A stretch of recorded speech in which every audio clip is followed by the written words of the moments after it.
the next part of, I guess, what inspired me to take this journey, so I've gone through that university process and I'm going into the world of more into energy resources and business.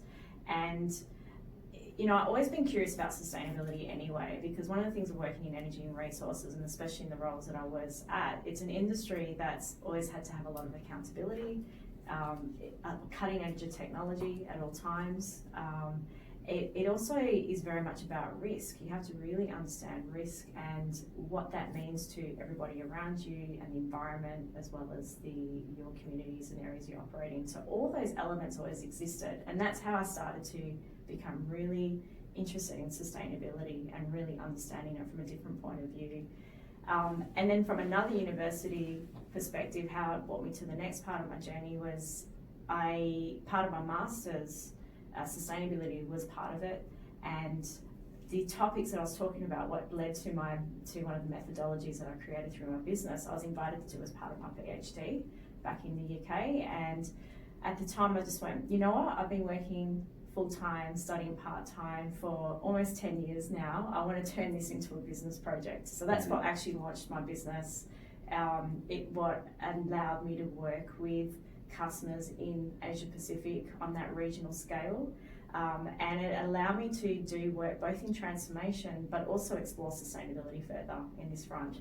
And so it took me to one of my favourite clients who, really amazing man, a part of the energy and resources services business that he had. And so whilst I was working with him from that transformational space, so they had to really change their business transformation model, we were looking at a market dip as well, so they were going to have quite a big hit from a financial point of view.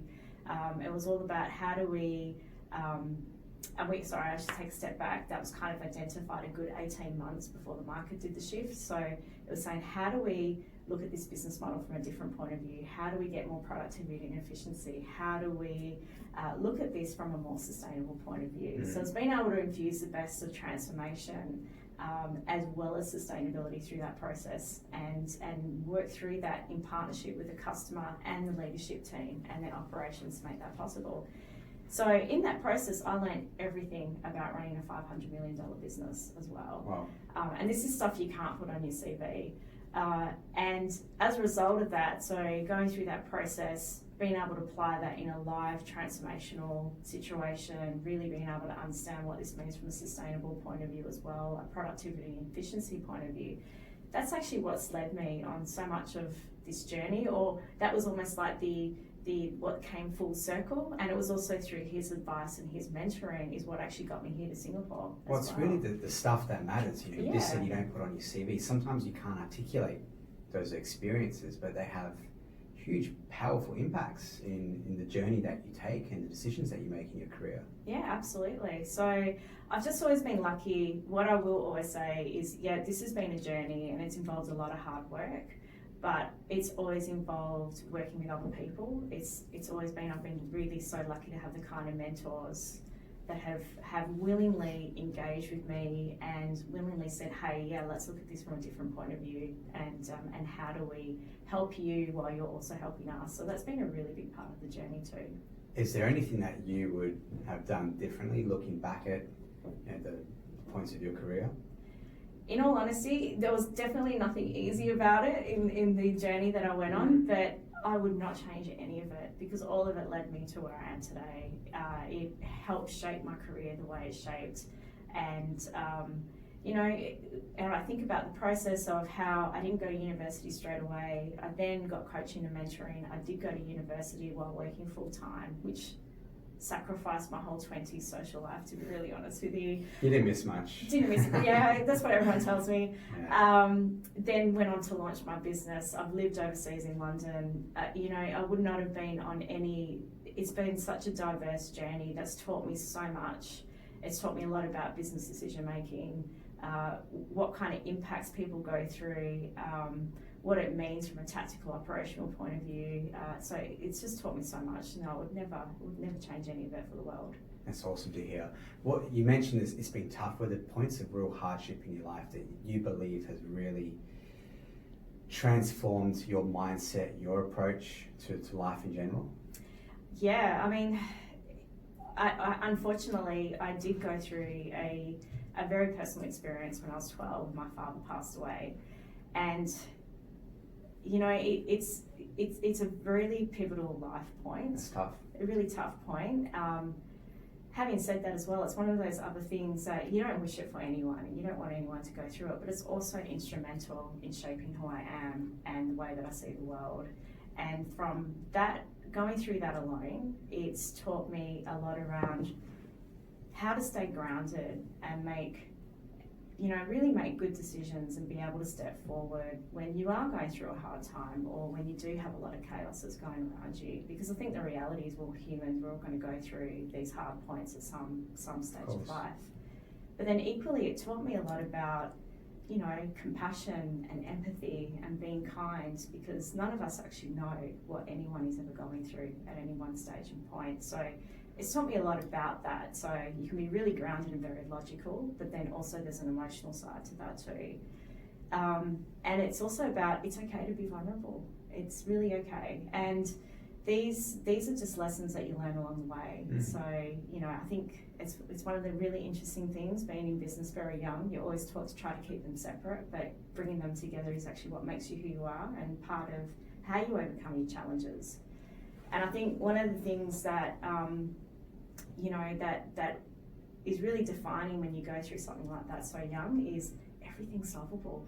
Everything really is solvable, and that's kind of the approach that I take to everything. Not saying that anything's ever easy or everything's always rainbows and sunshine, but everything is solvable, and you just need to sit down and have a conversation or think about it and think about how you're going to do it differently.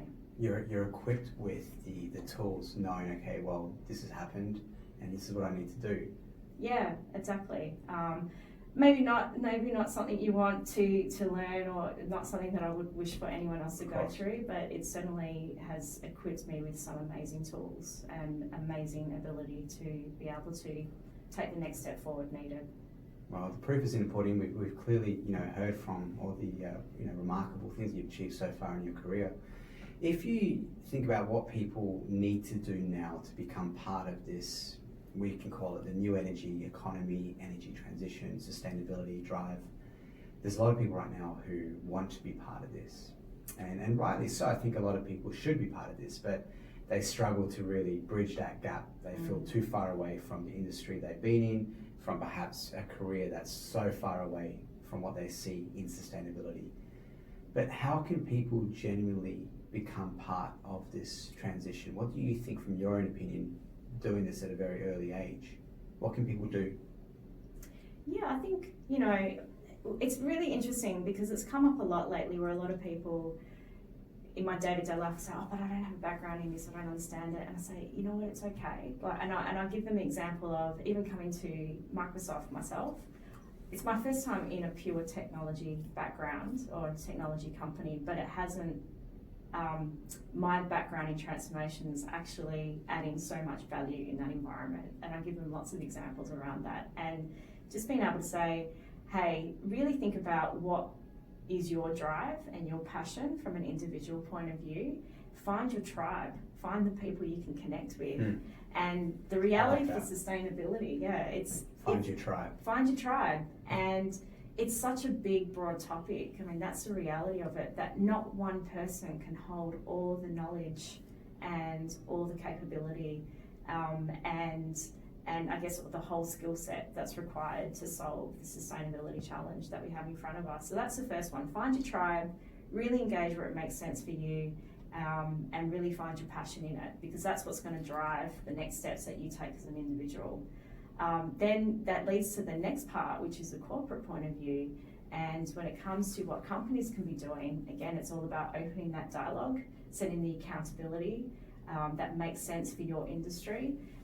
It also sets that dialogue of how you engage with your customers and how you're going to engage with your industry, but also co-innovation. Co-innovation is so important in terms of everything that we're solving from a transformational and a sustainability point of view. Even what we're doing in the COVID space, when you look at what's happened in COVID and the transformation we've experienced over the past 6 months, because it's that co-innovation both from a non-technical and a technical point of view that is going to bring us to the solutions that we need. And that's where we get that diversity, and that's where we get that richness of thinking and the great ideas that come to be able to enable us to solve this. Great to hear that, and well, I hope we do see that sooner than later, and we see more people like yourself taking those initiatives, and more companies like Microsoft doing what Microsoft is currently undergoing. You've had a really impressive career, I have to say. I'm really, it's a pleasure to have someone like you sitting down and talking about what you've done so far in your life and in your career, Lorena. So what's next? What's your vision? What do you want to achieve 2021 and beyond? Where's this all going?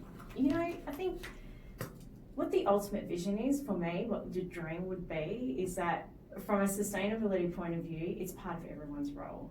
That it would be so wonderful to see every single individual acting and behaving in sustainability in a way that it makes sense for them, and to also see companies make this an integral part of what they do in transformation, in how they engage with their communities, and how they go about their everyday business. And I think for me that would be the ultimate dream.